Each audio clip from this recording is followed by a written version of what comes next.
According to the Bible, we are told that all people on earth came together and built something called the Tower of Babel, which was then destroyed by God because his creation got too clever and wanted to reach heaven by building a very tall structure.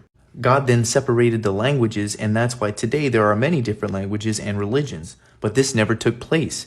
In fact, God is simply love and light. As anyone with logic and wisdom who is familiar with the Bible would agree, the obvious conclusion is that the creators of the Bible, both the Old and the New Testament, which the Bible itself is a library of knowledge, a total of 66 books compressed into a beautiful story filled with treasures, lessons, and parables, we can determine that since God identifies with love, which is a unifying force, then it doesn't make sense for the God in the Bible to be afraid of men and women coming together.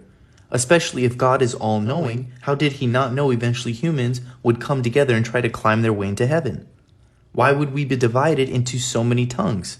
Does God not really want us to reach our full potential and become gods ourselves by uniting forces and harmonizing and creating peace amongst each other to achieve a common goal and make our own appearances in heaven?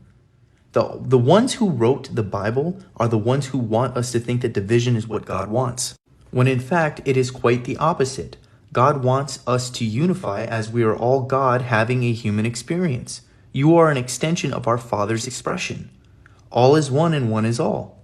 Therefore, anyone who wants to separate us is of the predatory energy that wants to fracture and decompartmentalize us in a way that limits us and keeps us from seeing the big picture.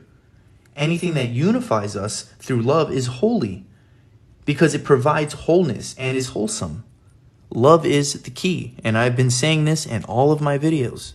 And that is what this book is for. It's meant to rejuvenate a passion for the truth and reconnect humanity to the unifying source of love.